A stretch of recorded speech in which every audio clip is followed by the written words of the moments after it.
So hello everyone, this is lecture 1 for the classical mechanics. From today onwards we will start this. Okay, so be consistent. So let's start. What we will study in the classical mechanics, so it will go like this. We will study the stability analysis, then phase trajectories, central force, then gravitation, and there is one more section, that is special theory of relativity. I already covered that. There are 11 lectures of STR already in the playlist, you can check that and try to cover that also. So we'll start with stability analysis. Okay, so first let me introduce you with the classical mechanics. Means it is totally different with the quantum mechanics. So it's the classical physics as the name suggests. Okay, so in the classical mechanics we have two type of regions.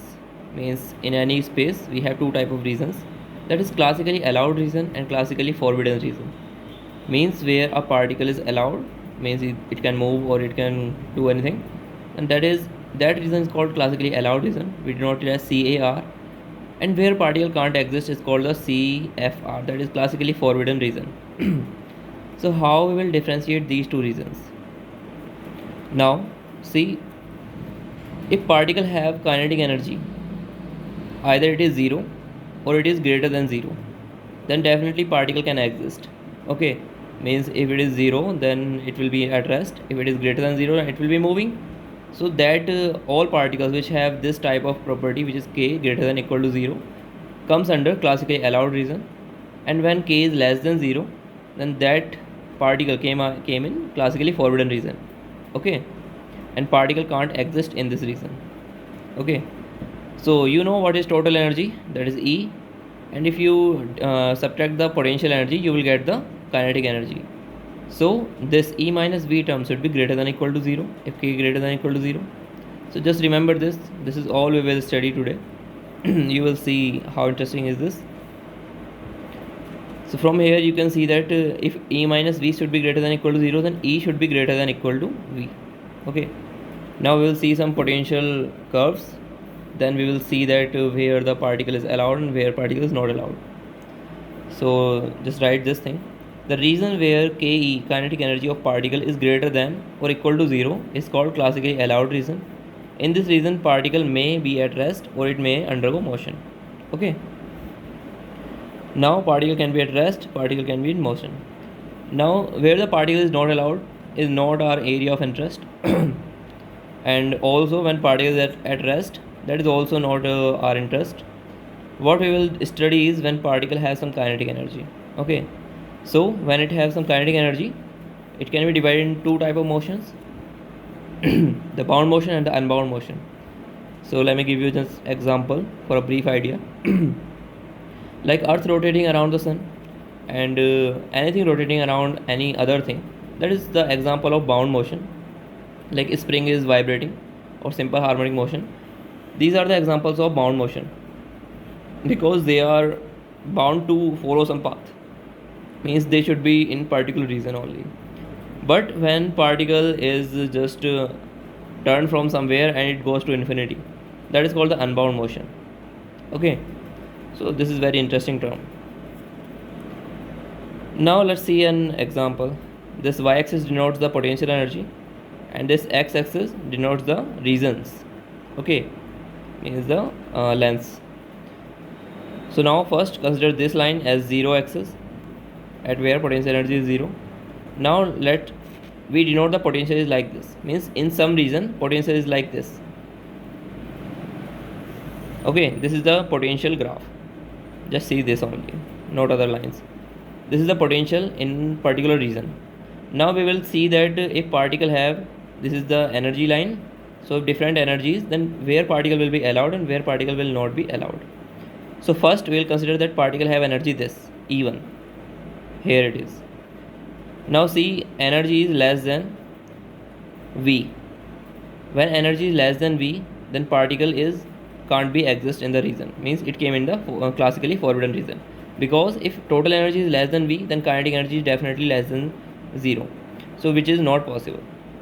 So when the particle have even energy, then 0 to infinity all region is classically forbidden region. Okay, now let's say it have E2 energy. Now particle is here, Now for what reason the classically it is allowed, then see here also it is less than V, here also it is less than V, here also it is less than V, but here from D to E the total energy is greater than V, then particle will have some kinetic energy, so we will call that D to E is classically allowed reason, okay, for the particle having E2 energy. What about when particle has E3 energy? Then you will see from here to here it is less than, but here to here it has greater than potential energy, total energy is greater than potential energy, and here is not allowed, here is allowed. So you will see B to C and D to E are classically allowed reason. Now if particle has somewhere here have this energy, then you will see only for A to B particle is not allowed because potential energy is greater than total energy, but other than this reason particle is allowed in all reasons. Okay, so A to B is classically forbidden reason. And if particle have some energy here, then it is can move anywhere, okay, because all the reason is allowed. So I hope this graph is clear to you. Otherwise see this video again, this is very important part. Now potential can be of this type also. Let's see this type of curve we have for potential, and particle have here is the particle, the energy of the particle is here. Now these points of intersection, what are they? Here total energy is equal to potential energy, and when E equal to V, then you will see that kinetic energy is 0, and here also E equal to V, then kinetic energy should be 0 because E is equal to V plus K. Then when E equal to V, then K equal to 0. So these points are, we call them turning points actually. So these points are where kinetic energy is 0. Okay, so first let's check where the particle is forbidden and where it is allowed. So for up to this reason particle can't be allowed because the potential energy is greater than total energy, so this is classically forbidden reason. But A to B is having potential energy greater than this, means total energy is greater than potential energy, so A to B is classically allowed reason. Again B to C is not allowed because of greater this. Then after C to infinity it is allowed. Okay. So if particle is left somewhere here, then it will gonna have some bound motion. We will study about this, that if particle is here, then it will go here, then it will go here. Because of the restoring force, it will go like this. Means for the ellipse and all the elliptical motions, we have this type of curve, the valley type curve. Now we will study about the bound motion first. What are bound motions? We will take an example like classical harmonic oscillator example. We will take like a spring. Okay, a spring on a is bound here like this. Now if we stretch this, then we will left, we will take that off, then it will go in the oscillation, to and fro motion, and potential energy of a classical harmonic oscillator is nothing but kx square by 2. So if we plot this, then we will have this parabolic curve like this. It is symmetrical, not like this, it will be like this. Okay, so potential on this axis and this is on x-axis this. Now let's see if particle has energy here. Let's say first particle have energy, this one E1, particle is here some. So what will be the possible, means where it is allowed and where it is forbidden. So if particle have this energy, then all time the potential energy is greater than total energy, so particle is forbidden, means particle can't exist in this state. Okay, what about when energy is here is 0, means on this axis, then particle can exist only here. All other reasons are classically forbidden. So at this point the kinetic energy is 0 and it can't move, it just can be put here. Okay, but when particle has some energy here, this E3, then you will see on these points the kinetic energy is 0, and in this region total energy is greater than potential energy, so this is classically allowed reason. And other than that, outer this and outer this, it is classically forbidden reason. So particle will be only in this region. And here also if you see this graph, then as this potential energy decreases, the kinetic energy of particle increases. Definitely that's how it works, because the mechanical conservation. Okay. So we will see that as potential here the kinetic energy is 0, here kinetic energy is 0 because E equal to V, here also equal to V. But as we go this side, then we will see that potential energy decreasing and kinetic energy increasing. So kinetic energy will be maximum at this point, and again it starts decreasing. When it reaches here, it is K equal to 0. Then it's a spring system, so we know that there is some restoring force. Like if we stretch this here and that let it go, then it will be 0 here, but it is having this restoring force to come into the equilibrium. Then again from here, you know what is restoring force. So that will lead to a bound motion and the to and fro oscillation. So we'll see that after there it will come like this. Again kinetic energy increases, then decreases. Means this length determines the kinetic energy. Okay, so maximum kinetic energy is here. So I hope this is clear to you, and these points are called the turning points in the bound motion.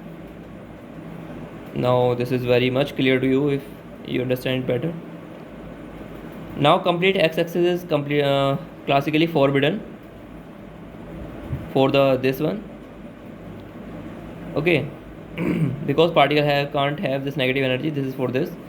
And in the second case we will take E2 equal to 0, then complete x. I already told this thing, it is just in written. Complete x-axis is classically forbidden region except x equal to 0 when energy is here. But when E3 is greater than 0, then classically allowed region is A to B. I already told you this, A to B. And particle can go from A to B. And I given you this example.